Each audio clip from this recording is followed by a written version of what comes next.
You might not know this, but one of my favorite ways to game is by streaming from my PC or other streaming services to my tablet and using a Bluetooth controller.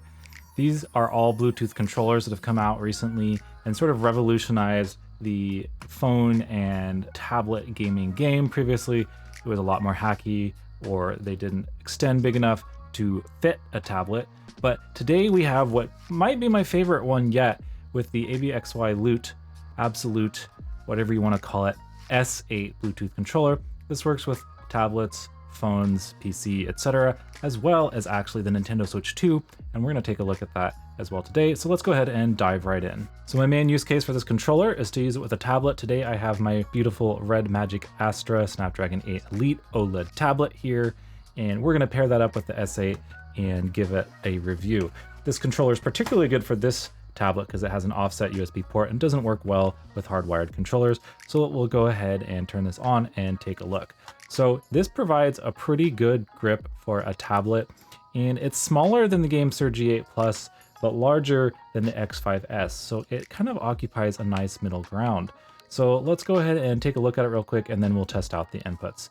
So we have typical controller inputs on the left here. We've got a capture button, which works in certain modes, and then a mode button which adjusts parameters on the controller itself. Our select and start buttons in typical places, face buttons, joystick, power button, and indicator. The color here will also indicate what mode it's in. And then on the back side, we do have two programmable macro buttons, and this stretches wide enough to fit something like the Red Magic here. The Y700 by Lenovo should fit, as well as an iPad mini, so it's going to fit those 8 to 9-inch tablets, or smaller. Of course, it can fit your phone as well. So let's go ahead and jump straight into the controls on this thing. And first up, let's take a look at the face buttons. These are membrane face buttons, and they feel pretty nice. They're not overly clicky. They do make a little bit of sound when you click them. It's not really a loud click, but it is just there. If you're not mashing them, then it's not too bad. They're not the quietest buttons I've ever checked, but they're no worse than something like the G8 Plus in terms of volume of the buttons there. They do have a really nice feel. They are a nice, relatively large size, and they've got good travel. So I do like the face buttons here.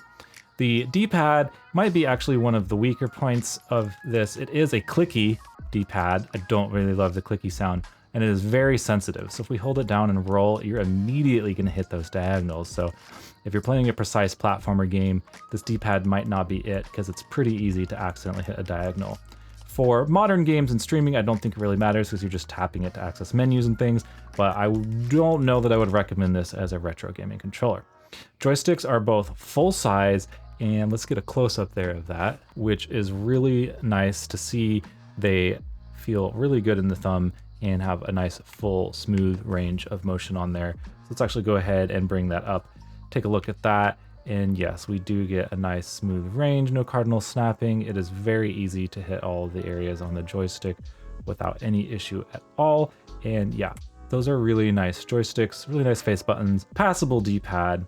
And then on the top, we've got our bumpers, which are also clicky, but they're not mouse clicky like the D-pad. They're a bit more of a subtle click, but still could annoy somebody next to you. And then lastly, we have our triggers. So let's take a look there. We do get a nice full smooth range. I will say that they are a pretty low travel on them. They don't have a huge range, but they are precise, accurate, and smooth. It's probably good that they have low travel when you're using it for the Switch 2, because that's just going to be digital input and you don't want to have to press it all the way. But for a racing game or something like that, it might not provide quite as much granularity as you'd get on a larger trigger, but I didn't really find it to be an issue in practice. Now, as far as how all of that feels in your hands, I think that it is pretty good. And let me actually grab an Xbox Series or Xbox One controller so I can kind of explain that better to you. Okay, so here we have an Xbox One controller, and if you'll notice, these have a very similar design philosophy. It's a little shorter here on the flare out, and it doesn't taper away quite as much. But if you put them on top of each other, you'll notice that this is a very similar shape. And I think that's a good thing, because to me, the Xbox controller is a refined piece of hardware over years and does feel pretty good in your hands. So yeah, it feels pretty nice. Now, the extension here is not as long as something like the G8 Plus. So let me grab that and kind of show you here.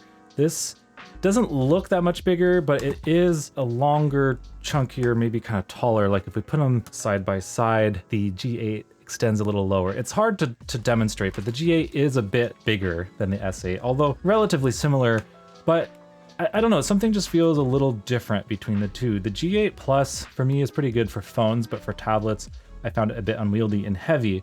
So that's another nice thing about the S8 here is that it is like 60 grams lighter than the G8 Plus while still maintaining Rebel and Gyro and battery in there. So maybe the plastics do feel a little bit cheaper, but it means that you save weight. And in this case, I think that it was worth it on this one. So yeah, the shape is a little better. Now, ergonomically, the one thing that is kind of throwing me off is this right joystick. If you'll notice, it's pretty far down there.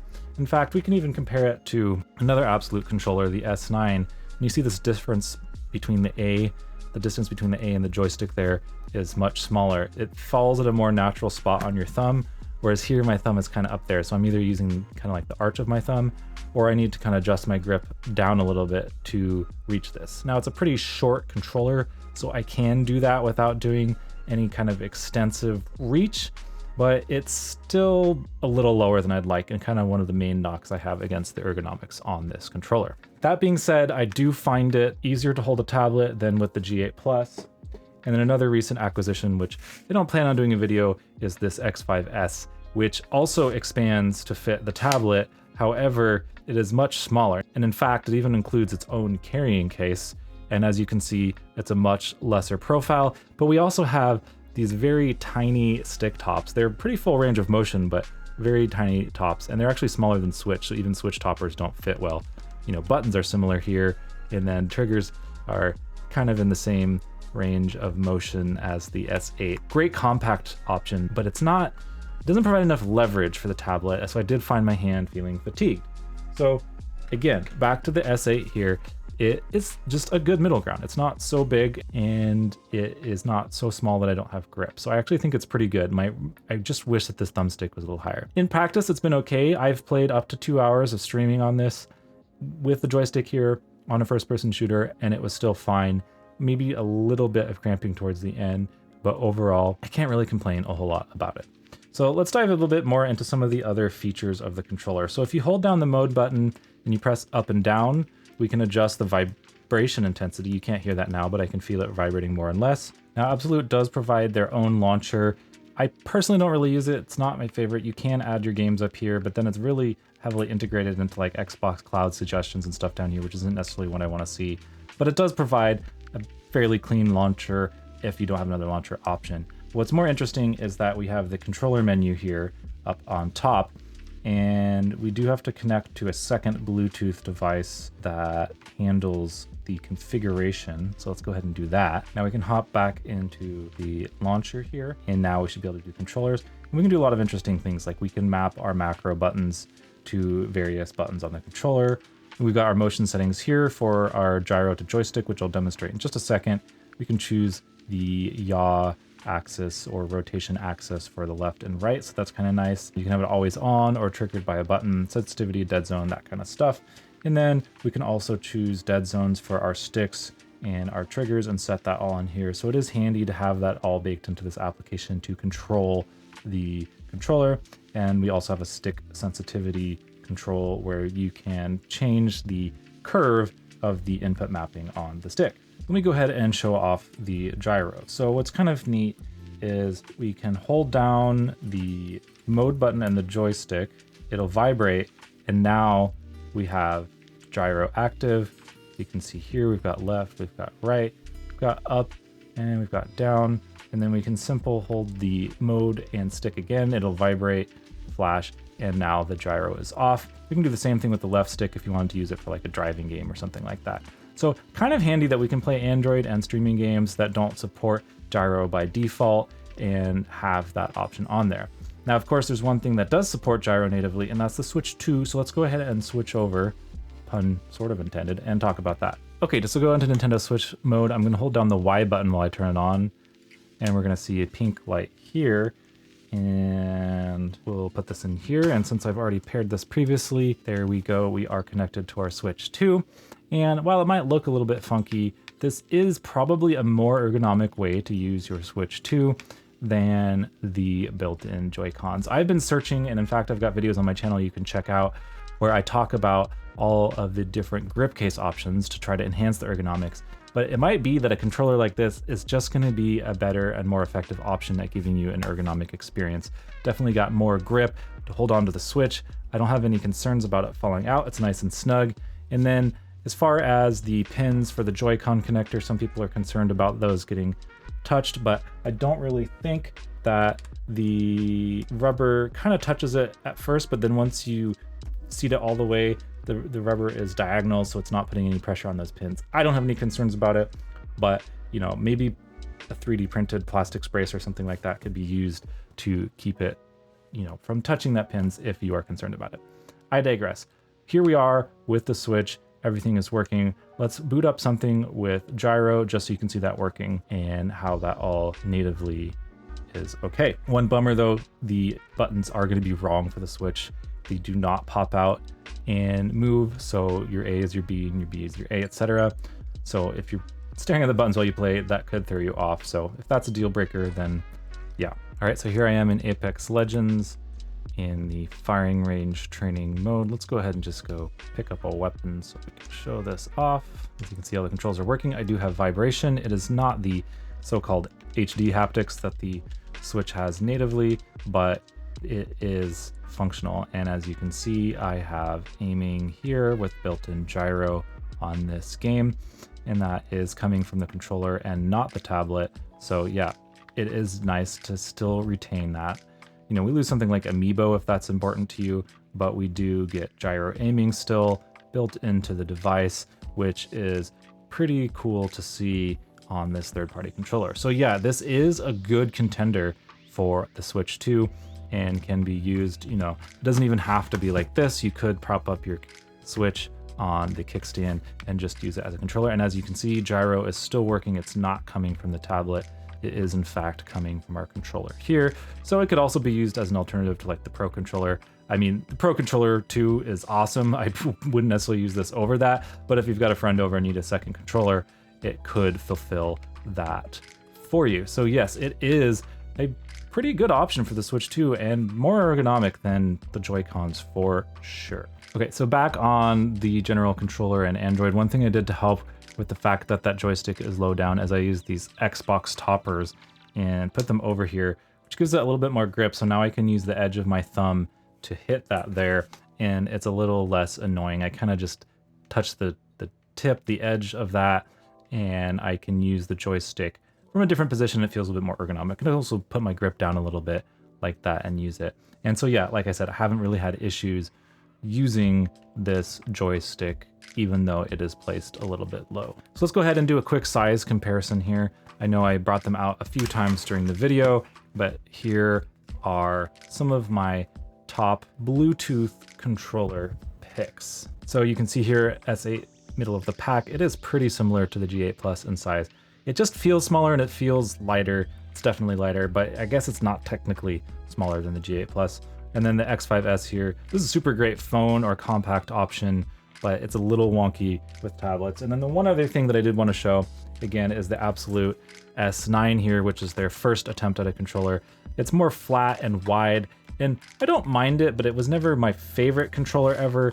And I do think that the S8 overall is a more refined implementation as their second controller offering. And as you can see, it does have a smaller footprint. Oh, and I forgot to mention this disc style D-pad. There is also an option for this one to swap in the disc style D-pad, but I didn't find it any better than this super sensitive clicky that is already on this one. And it goes without saying that playing Android games on an Android tablet with this controller is pretty awesome.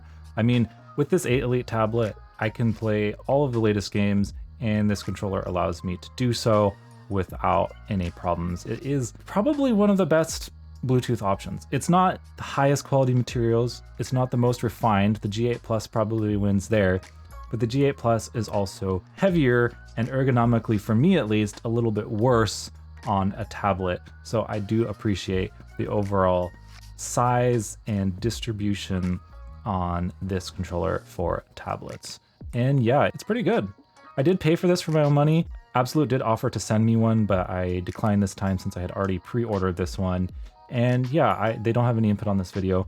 Again, paid for it with my own money, and I think it was worth it. I think that this will become my main tablet gaming controller. Yes, it's Bluetooth, so it is going to have a slightly more latency than a USB-C wired controller, but like I mentioned, this Red Magic Astra unfortunately has this offset USB-C port here, which makes it awkward to use a hardwired controller on it. So this is great.